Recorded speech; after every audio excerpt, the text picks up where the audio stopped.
Hello friends, welcome to my channel. आज की video में मैं आपके लिए नर्सिंग केयर प्लान लेकर आई हूँ, जिसका टॉपिक है iron deficiency anaemia in pregnancy.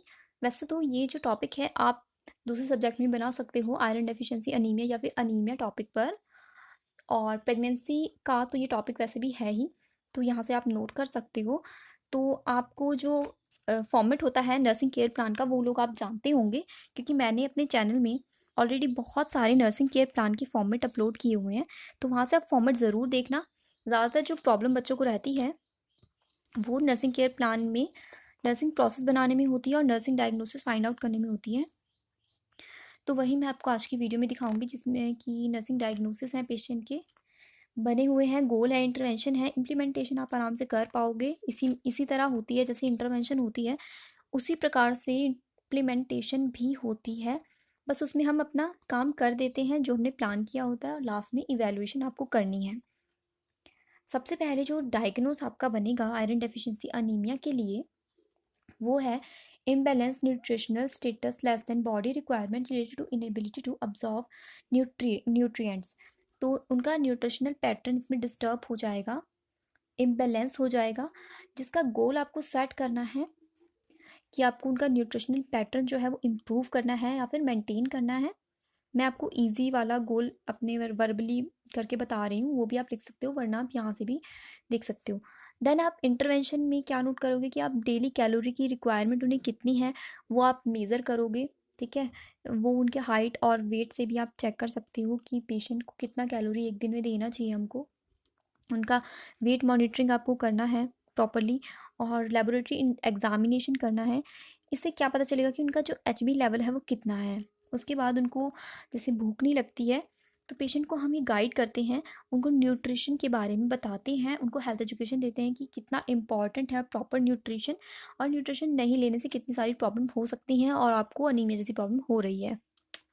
Next आप बनाओगे कि impaired swallowing swallowing evidenced dysphagia. तो डिस्फेजिया क्या होता है कि पेशेंट को भूख तो लगती नहीं है और घूटा भी नहीं जाता है, खाना ही निगला नहीं जाता है। तो इसके लिए आपको उनका गोल सेट करना है कि आपको इम्प्रूवमेंट करनी है उनकी स्वेलोइंग में, ताकि उनकी जो स्वेलो की कंडीशन है, प्रॉब्लम आई हुई है, उसमें इम्प्रूवमेंट हो सके। इसका इंटरवेंशन आप बनाओगे कि ईट slowly ensuring that anterior portion has been disappeared। तो ये इंटरवेंशन यहाँ ऊपर लिखी हुई है, मैं आपको दिखा देती हूँ। तो उन्हें धीरे धीरे खाने की हम एडवाइस करेंगे, ताकि वो आराम से निगल पाए। एक साथ बहुत सारा नहीं लेना है, धीरे धीरे खाना है। Make a pregnant woman feel in the seat with the neck slightly flexed. तो इस तरह से उन्हें नेक फ्लेक्स करने के लिए बताएंगे, और उनकी फैमिली को भी बताएंगे, गाइड करेंगे।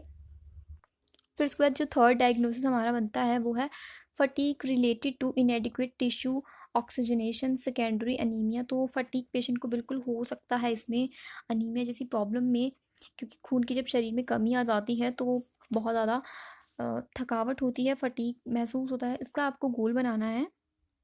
एनकरेज एक्टिविटी, पेशेंट की एक्टिविटी आपको एनकरेज करनी है, और with that help the physical aspect cognitive social and affective.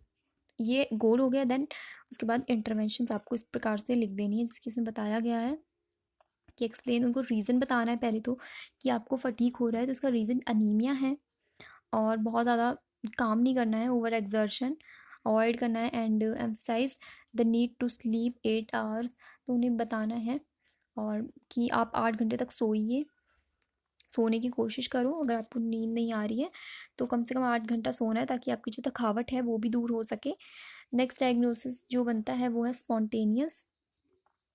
तो spontaneous ventilation impaired related to metabolic factor.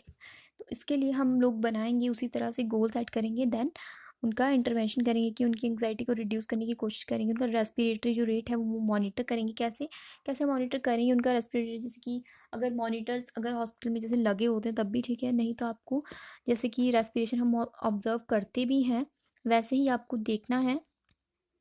और ये चीज़ हम फंडामेंटल ऑफ नर्सिंग में फर्स्ट ईयर में पढ़ते भी हैं कि किस तरह से हम पल्स चेक करते हैं, कैसे रेस्पिरेशन ऑब्जर्व करते हैं। तो ये इसके इंटरवेंशन बनाएंगे हम। फिर फिफ्थ, उसी तरह से फिफ्थ डायग्नोसिस आप लोग को लिखना है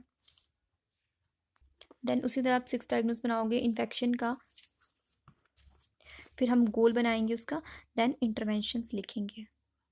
फिर वैसे ही इसमें काफ़ी सारे डायग्नोसिस हैं, 7 डायग्नोसिस बनता है हमारा। Ineffective health maintenance related to lack of education, तो ये जो डायग्नोस हैं ये भी आप लिख सकते हो, वरना तो आप 3 या 4 डायग्नोस इनफ होते हैं अगर आप एक्सप्लेन कर रहे हो तो।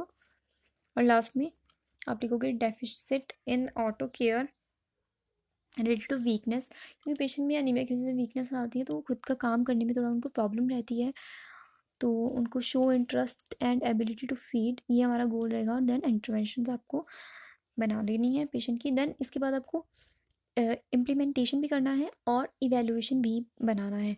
2 कॉलम इसमें और बनाने चाहिए आपको, तो ये पूरा कंप्लीट हो जाएगा आपका एनसीपी।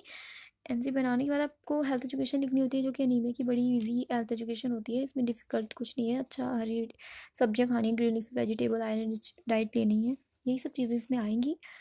और ये था अनीमिया का आपका एनसीपी। Thank you.